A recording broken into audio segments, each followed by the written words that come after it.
Last episode, we talked about what would we go back and tell our 20-something-year-old self when it comes to the faith pillar of our five pillars that we have. So they are faith, family, fitness, finance, and freedom.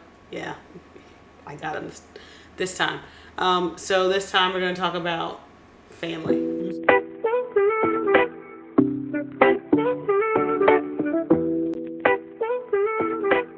The question of the day is, if you could go back and talk to your 20-something-year-old self before you got married, what advice would you give them when it comes to family?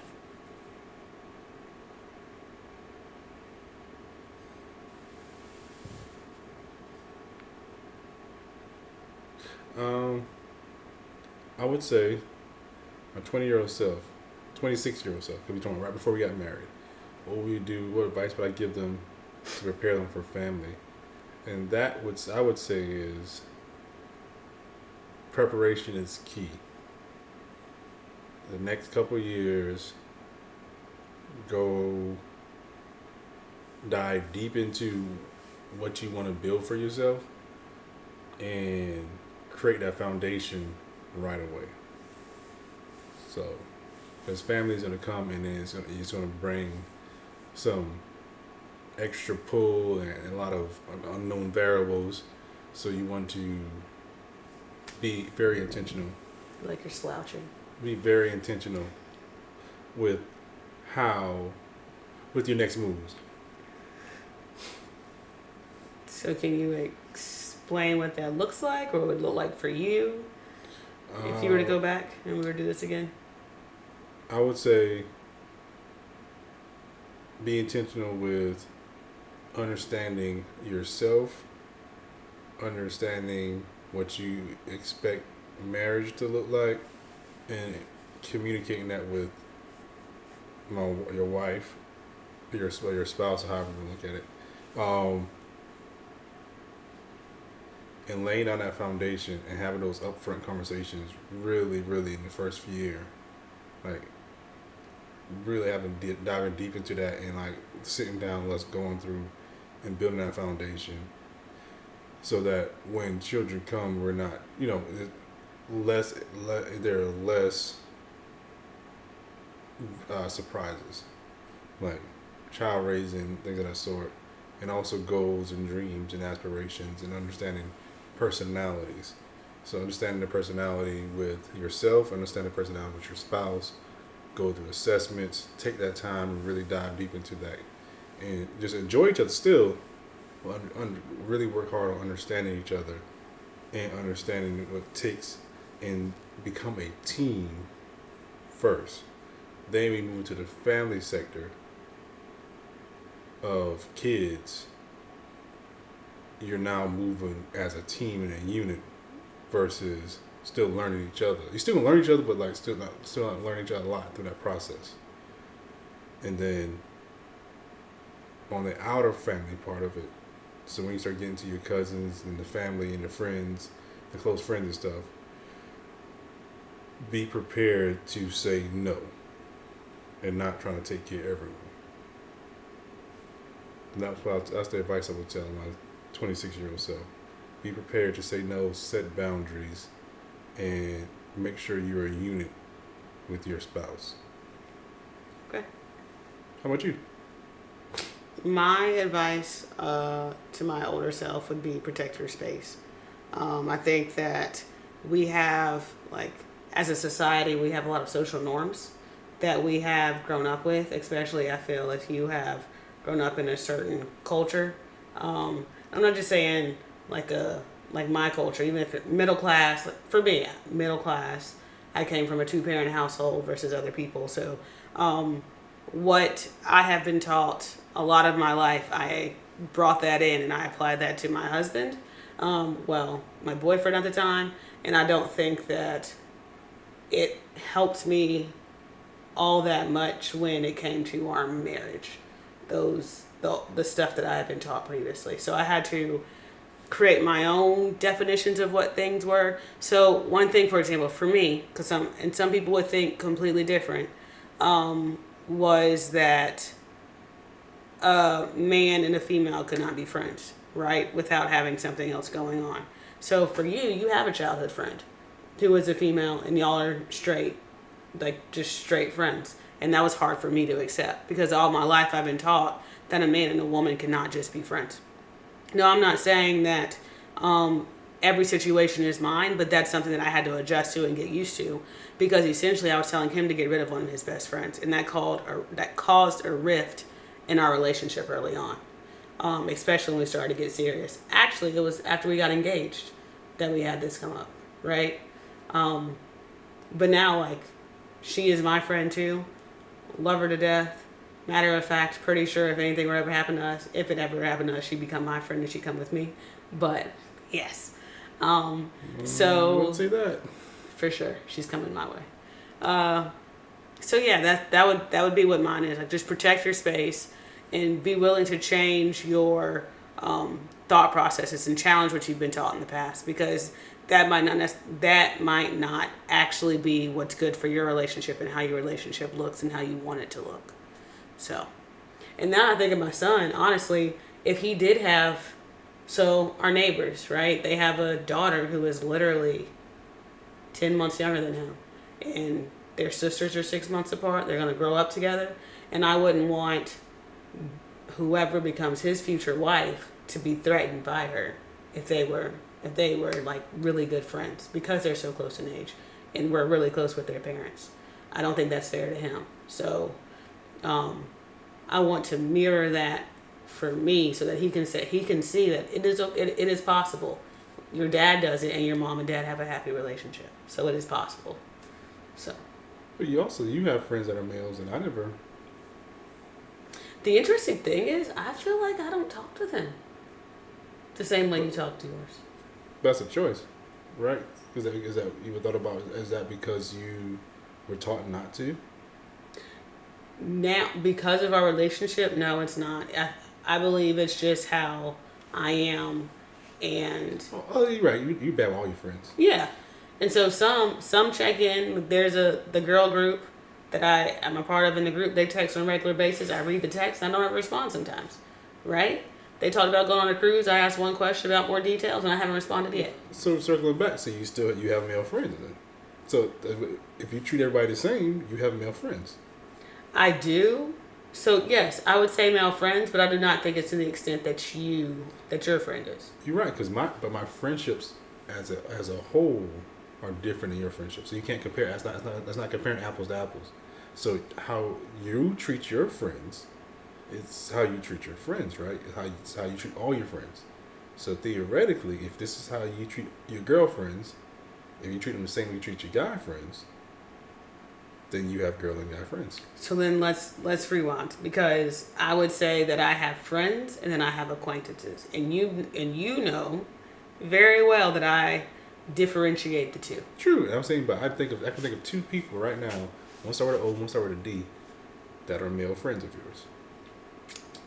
And to be honest, I can't say we're friends because I don't talk to them. So because you don't talk to C as well like that. It's just. But I think to check up on her. And my question to you, now going back to the first question, do you believe that the check-in, because O checks in on you from time to time?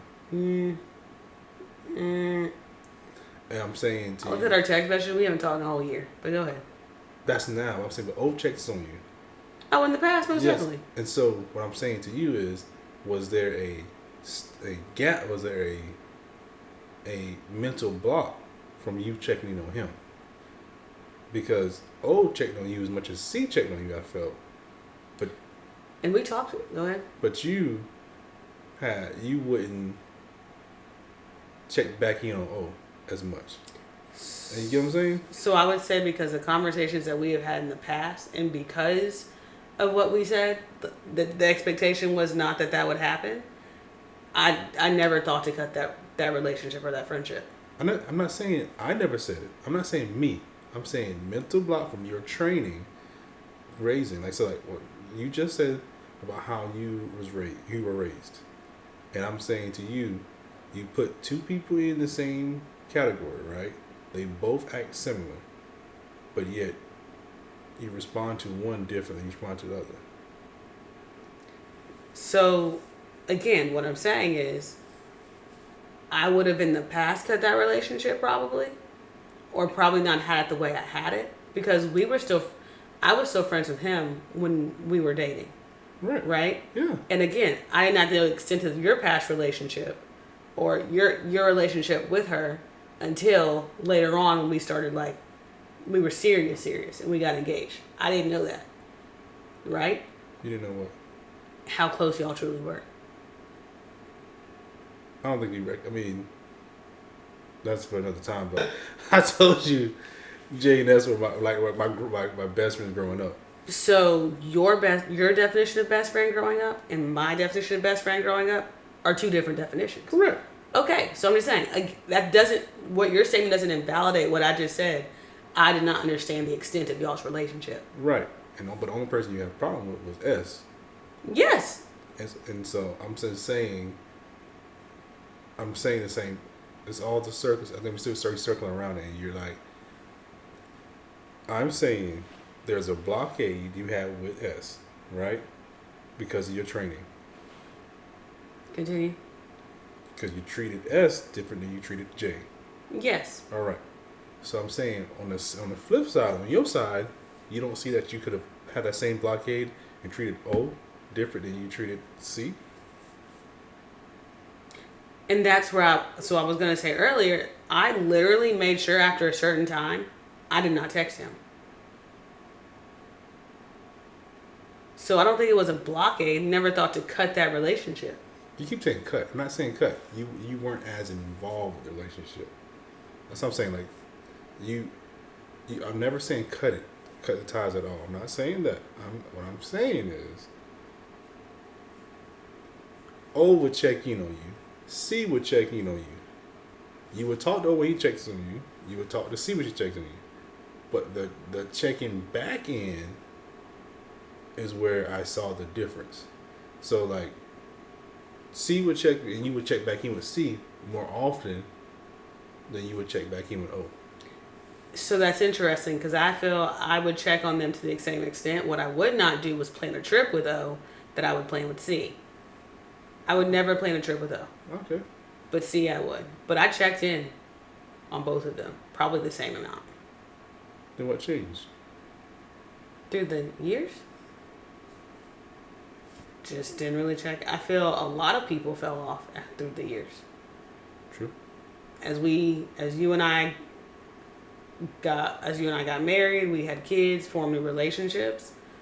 Unless you actively reach out to me, or you were part of like my sorority or my sisters from college, you probably don't even hear from me.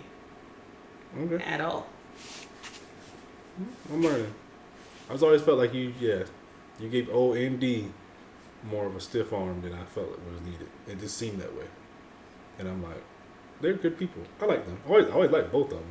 Yeah, but when you think about it, I feel one would check up on me more than the other.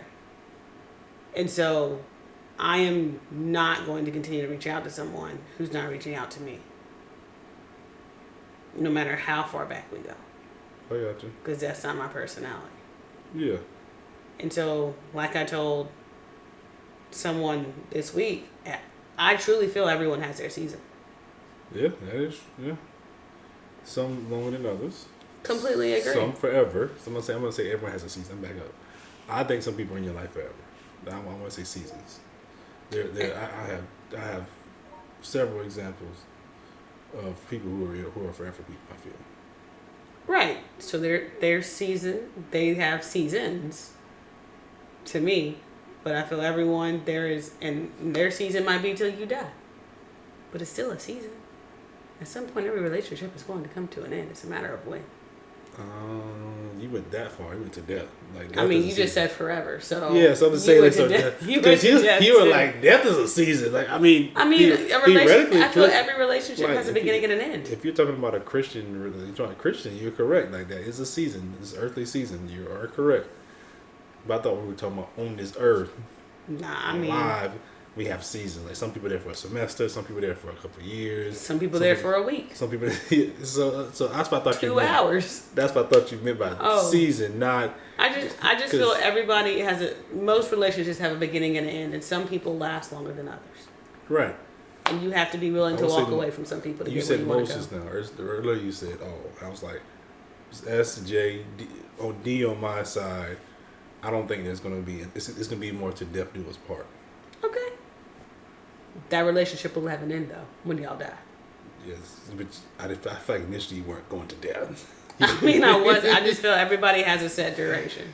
A duration, I don't know. But sometimes you got to be willing to walk away. Right. And I feel like that walk away is sometimes needed to protect that bubble that you have. Correct. Especially when it comes to your family. You have to be willing to walk away to protect your family. Okay. So, but some people you don't have to be willing to walk away. Completely agree. I just want to make sure we have both sides of the story. Because I feel like sometimes we're a little negative on your side. I'm like, sometimes some people you don't need to walk away from. And I would agree with that. And there are people that I felt that there are people we met at church that I feel will be there. There are forever people. Okay. Right? All right. And I will admit that day when I told you we need to leave the church and you decided to make one more stop and talk to somebody, I am grateful for that day. I'm here for you, babe. I was so irritated that day. I was like, we've been here for 30 minutes.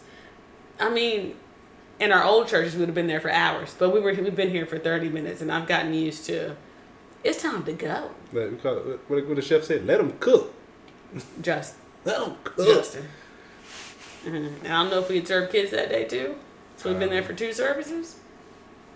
I'm just saying, chefed it up and got some great people. I mean, I appreciate that relationship, but... I mean, from there on out, I should have a free pass. No, you shouldn't. No, you shouldn't. So, anything else you want to add? Not lying, no. I am kind of looking at the time tonight. How you look at the time when you blind? They don't know that.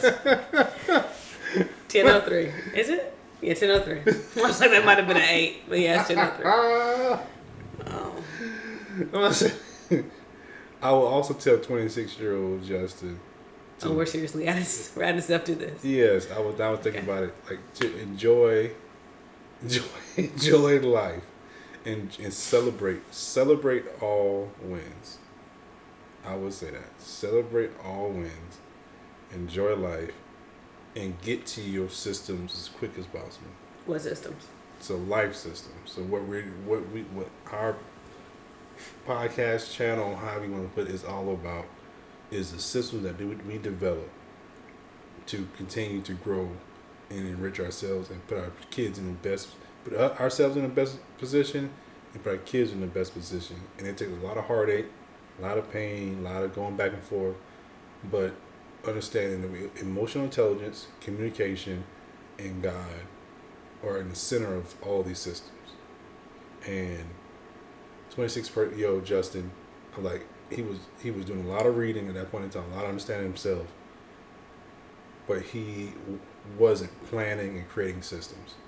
And if systems was created at 26, our household would look different now. So I need to find that quote, so I'm gonna butcher it, but it was like, yeah, you don't raise to the level of your goals. You fall to the level of your systems. And I think that's what it says. I'm butchering it, but that is where I didn't lead properly.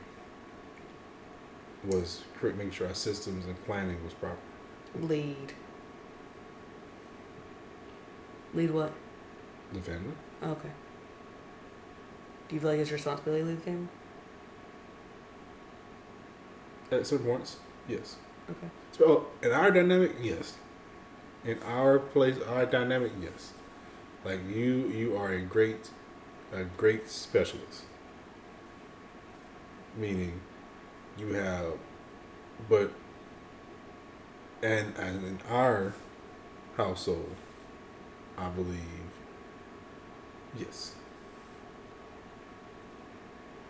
Okay.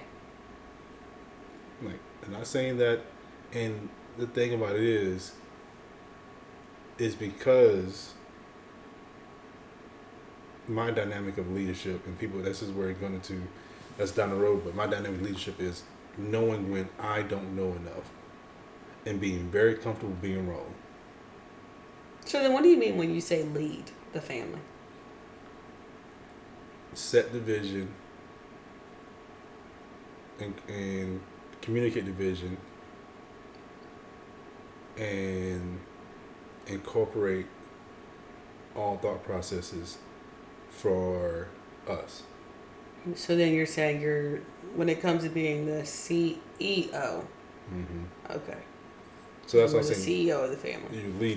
You're leading the charge, and that's why like the COO is you,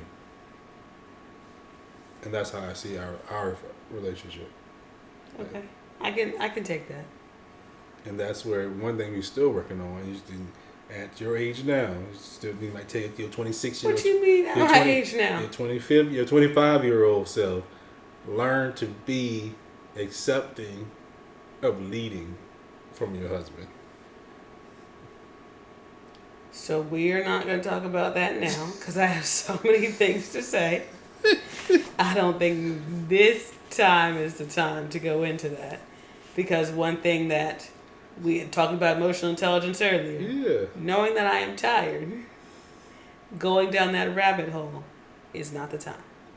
Because we'll more than likely. But your questions led that. You know that question. You don't even use a question. I figured we should add some clarification okay. for, the audience. Whoever decides to watch this video.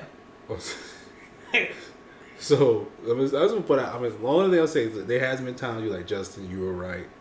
We should have went this direction. So then we're going to table this one so that we can have a conversation. And then whenever we have the conversation, do the video, we'll post it somewhere in the corners of the boxes of YouTube so someone can just click on it and see where that conversation led. Okay, yes.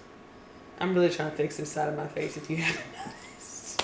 Because I'm just like, dude, I'm like, I thought we was well past this. Man, we're not. Well past what? When I said lead, he was like, lead what?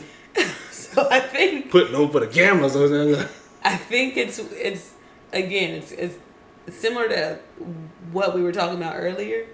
It depends on how you come across when you say it. There's a difference with you telling me what to do and you, I'm not going to say politely asking me, but having a tone of asking me like I have an option versus me feeling as if you're telling me. Because if I feel like you're telling me, more than likely, my hackles get raised quickly. And all I'm saying is that's why I'm the leader. Because you can tell me stuff. I'm like, all right, let's roll. To be a good CEO doesn't mean that needs to happen necessarily. What do you mean? I think that I'm going to business now. I think you can still have that mentality, just know when to turn it off. Or to keep your mouth shut. Still have what mentality?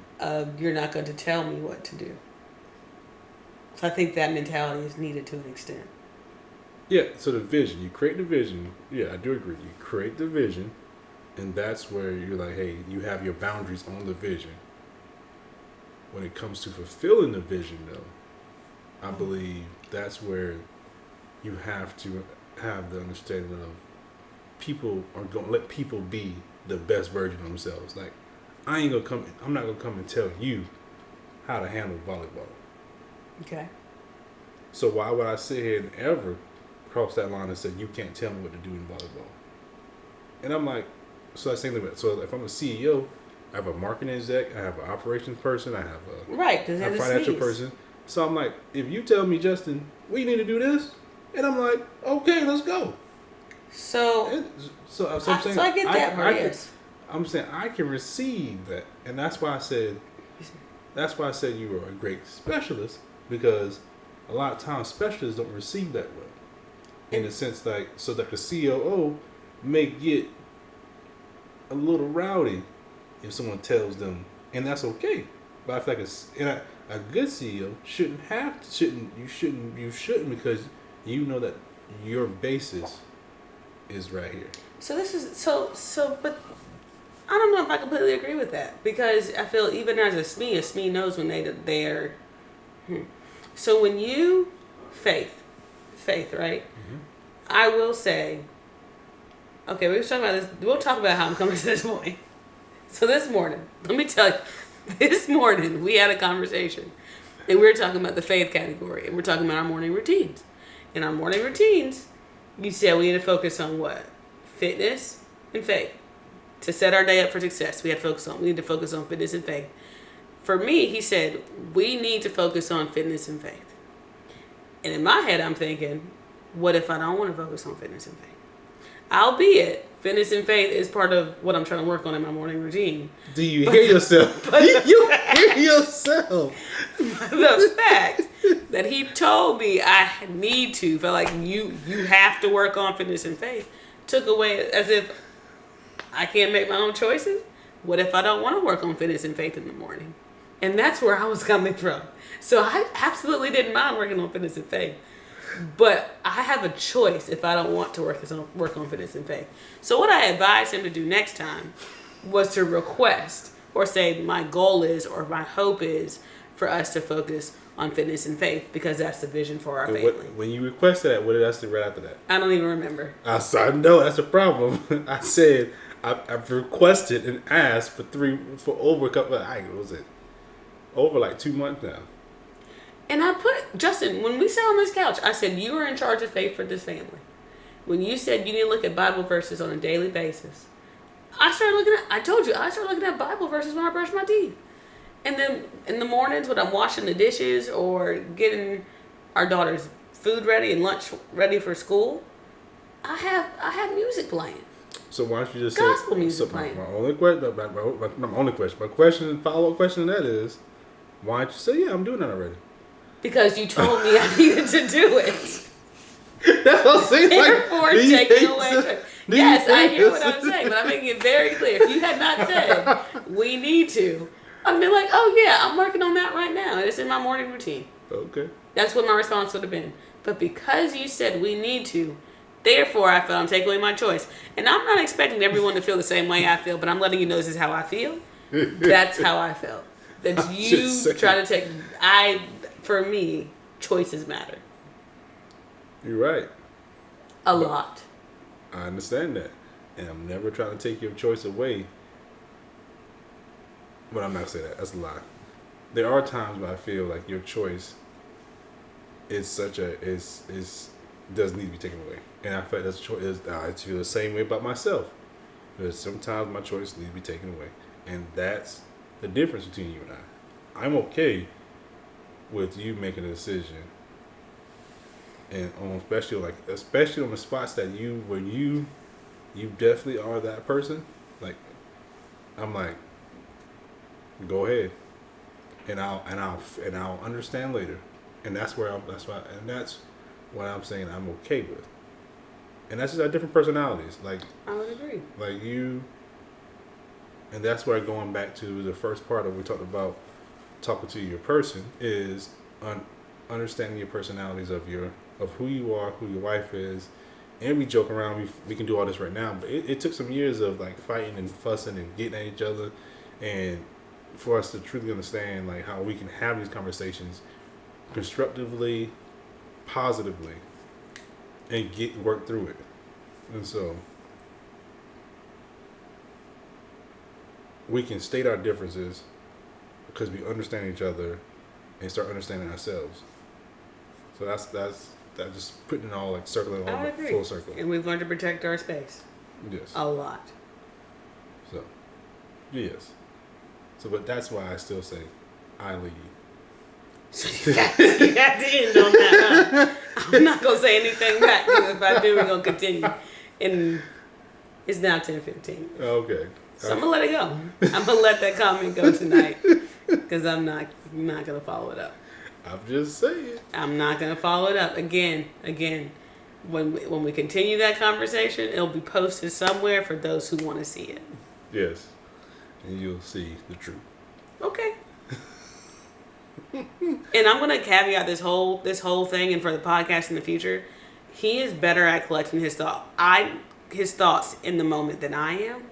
And so I need time for one thing that we have learned is our different. If you ever take the DISC assessment, For those who do or listen to Eric Thomas, he does the flight assessment, and I am a C. And for the flight assessment that Eric Thomas does, that is the air traffic control. I'm very orderly, take time in my head. I like to be calculating and figuring that out. And Justin is very much the flight attendant. And then he's a people's person. He thinks quick. He can get people around him very quickly. He sets a vision. Like, that is who he is. And then our second most dominant trait is D on the DISC assessment, which is the pilot. So getting from point A to point B. So our first one is different, but our second one is very similar. But in doing so, Justin is very good, I feel, at talking very confidently about stuff he doesn't always necessarily know. You're right. I'm not a SME. Or formulating his thoughts quickly.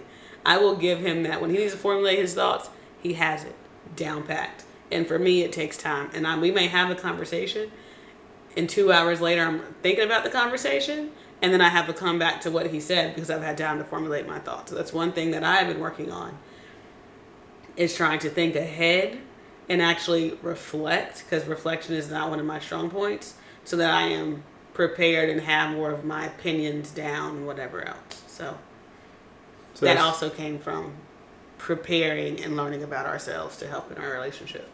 So that's one thing we would tell yourselves. That's a great thing. Great point to tell ourselves is to work on, I call it like the Shaq syndrome. Work on your free throw, right?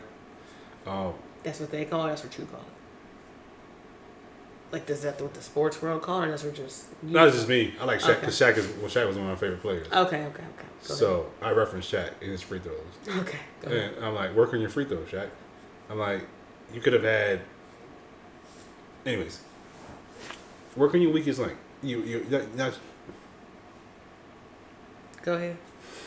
Oh Lord, that's it. Work on We're not going down this rabbit hole. work on your weaker links. Okay, work on your weaker links. Y'all saw that picture, that face. Golly, We're gonna zoom in on it. We're gonna zoom in so everybody can see what face you just got. work on your weaker links, like those things that you. You mean in your personality. Your As personality, a person. yeah. Okay. So like not your spouse. I Make it very clear. Yes, I was about to explain that. So in the DISC assessment, my C was very low, right? And now my C has gotten really high. I've become more structured, I was already analytical. I was already like analytical and like calculated.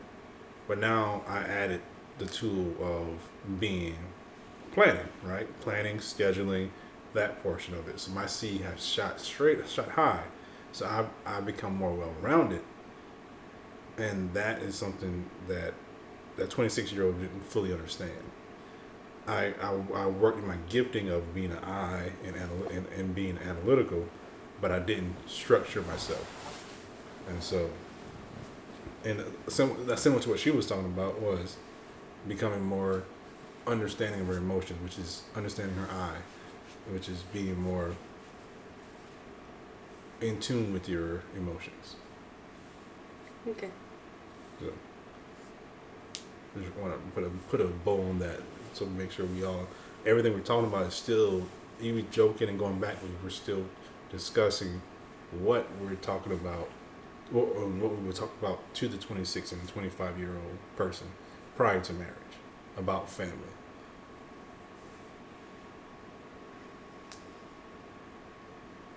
You got any more statements, questions, concerns? All hearts and minds clear? Yes. So, thank you for staying up with us or rocking with us, so we can find something to say at the end. That's fine. Thank Kind you. of like secret to success. Because honestly, every time CJ says it, we'll see you next week. Yeah. It's not stealing that line, but every time he says it, I kind of say it with him. Oh yeah, that yeah. Catch. Yeah, you can. All right, let's send them out. Well, yeah, we I like the wolf pack, the wolf den, but I know it's cheesy.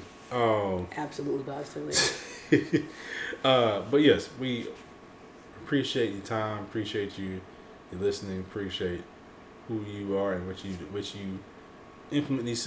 Take the time, implement the systems, and make your life smoother, because you don't rise to the your goals, you fall to your systems. I'm pretty sure I butchered that.